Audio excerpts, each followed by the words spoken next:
London 2024, baby. This trip is brought to you by my mama and the homie Abby. So Abby and her husband Tom bought a house in London, and so they were going to have an overlap of about a month, I think, where they were going to have both a flat and a house. And so they invited Tisha and I to come and visit, and we would have our lodging all taken care of. And shout out my mama because she paid for my plane ticket to London. So it felt like a no-brainer to go. I also love visiting Abby in the different places that she lives. So back in the day, she lived in Taiwan. I went to visit her there and had an incredible time. So whenever she offers a humble abode, I try to go and visit it. So a little quick intro for this video. We kind of went with the intention of just spending time with Tom and Abby, people that we don't get to spend enough time with. So photography definitely wasn't the priority. However, I definitely brought some gear. I'll get into what I brought a little bit later in the video, but for the most part, this is just us kind of getting on the plane, getting ready for our trip, taking our red eye to London and landing and figuring out what to do.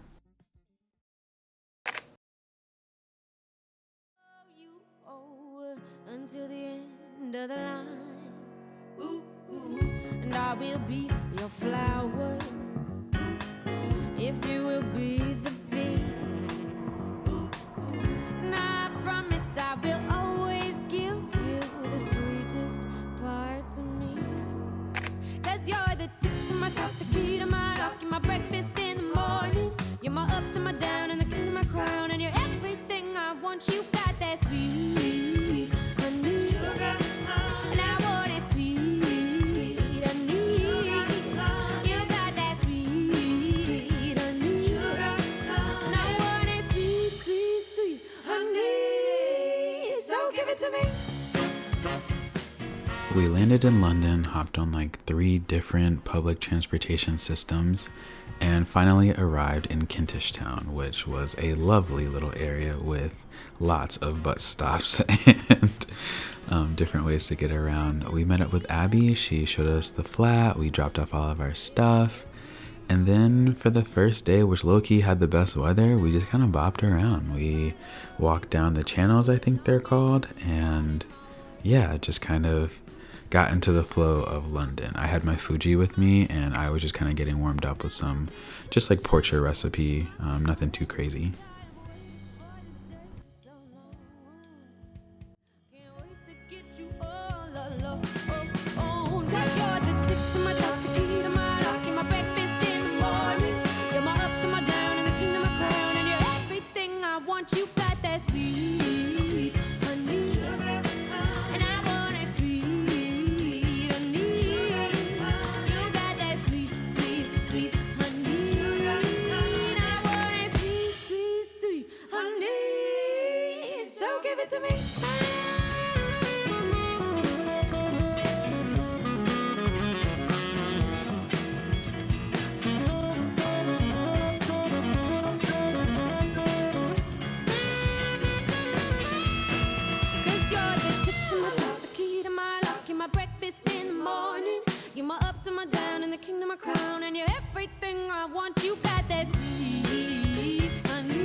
Day 2 in London was all about shopping. So we started off the morning right by going to a Filipino bakery. That photo of Tisha in the window smiling is one of my favorites of the whole trip.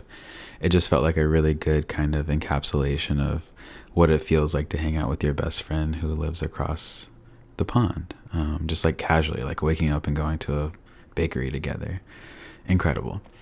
But we did get to go to some of the, I guess, more high-end stores. We went to the Apple store and Regency Park. We were able to go to a Selfridges, and my mom requested that we buy a Burberry on her behalf. And so we went into the store, FaceTimed her. She picked out the one she wanted. And then we got our first conveyor belt sushi experience. So all in all, a pretty amazing day.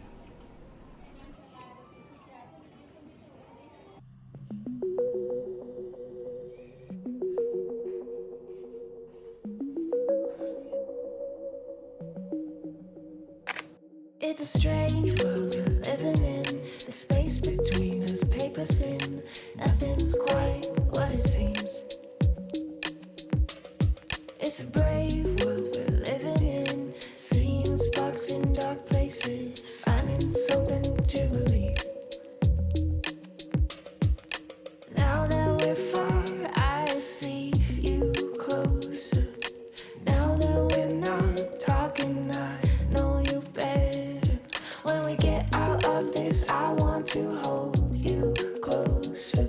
When we recover, will we remember each other?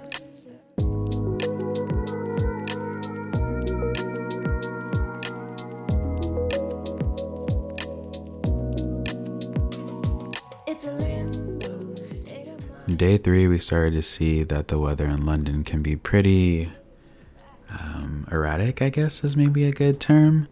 It just felt like we would wake up and it would be sunny, but by the time we were trying to head over to the London Eye, it was pouring rain. And so we decided just to stick around Camden and experience some of those shops in the rain, which ended up being pretty beautiful for black and white.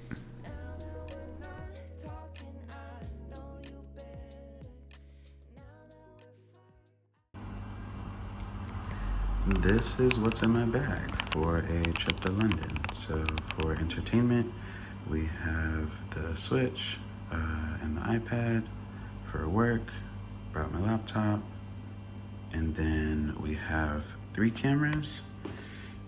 So the film one is pretty much for Tisha. There's Cinestill 400D in there. Just a point and shoot, easy to take photos with. This is my Sony A7IV, which has kind of turned into a video camera lately. And I have a variable ND filter on it. And then this is the day-to-day JPEG camera, the Fuji X-Pro3 with the 35 f2. Oh, and for the Sony, it's the Tamron 20-40, which I think is incredible for video. Apple Watch, so whenever I have directions on my phone, they vibrate on my wrist. 2 sets of AirPods, 1 noise canceling, 1 not.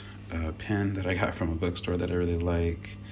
SD card reader so I can pop it into the iPad or the computer to pull JPEGs from the Fuji. Extra Fuji battery, extra Sony battery in there. Wallet, sunglasses, air blower thingy. This is mostly filters for my Fuji. So we have the Cinestill, the Cinebloom, and then we have a polarizer. And then this one is where the ND filter lives when it's not on the camera. This is the Hollyland. It's just a pair of wireless mics with the dead cat. And then it also has, like I said, the extra Sony battery in there, and then like a couple of microfiber cloths. So, yeah.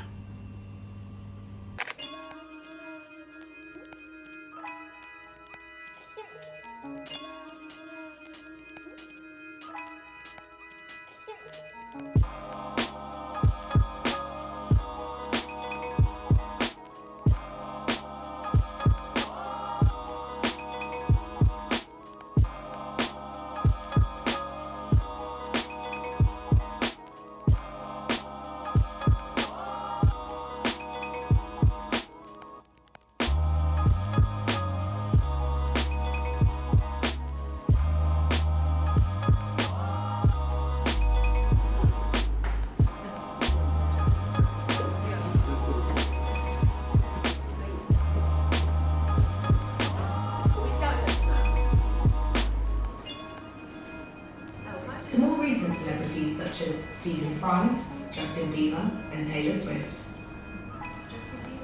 The Savoy once fired.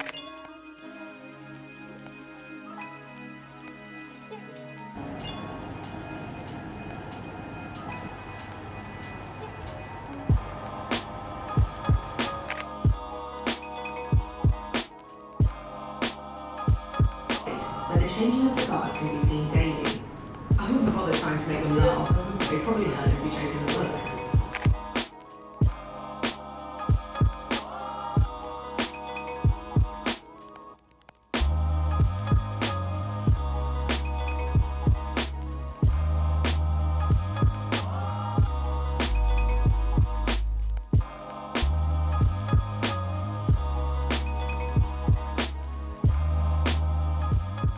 Day 4. So we had a good feeling about this one, or at least we wanted to.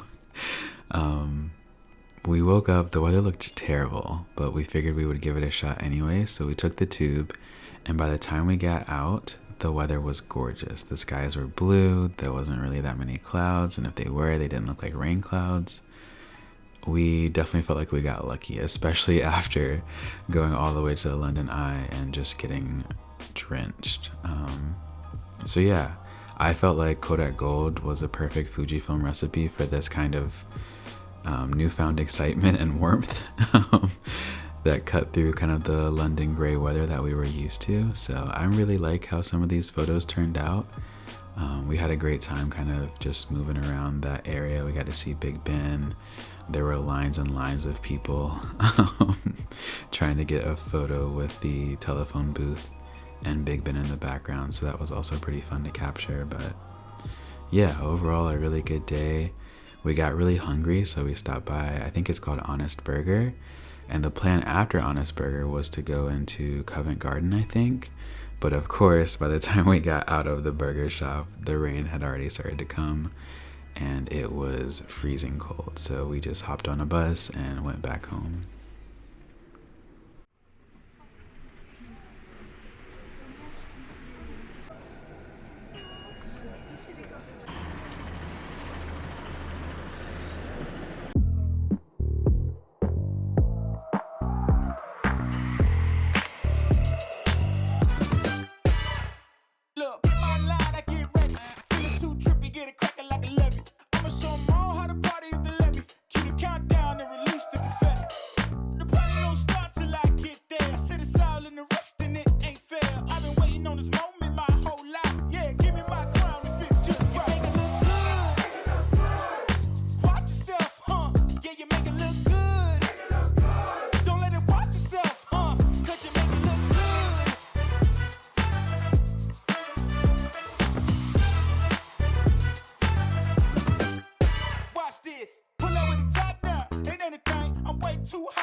The last day in London was captured on a Cinestill 400D on a Nikon point-and-shoot film camera.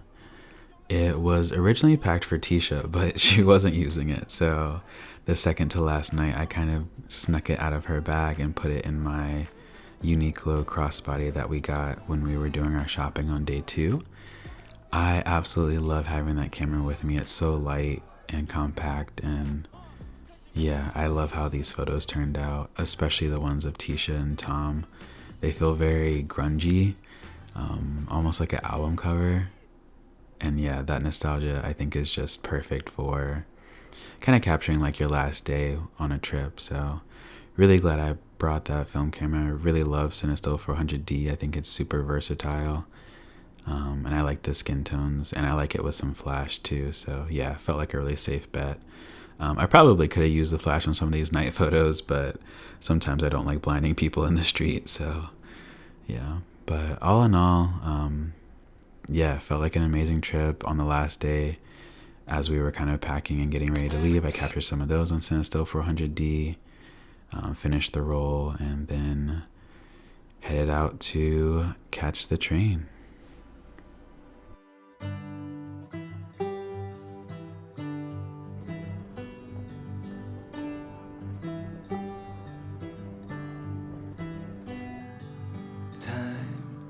Finds a way to get us back to the start again.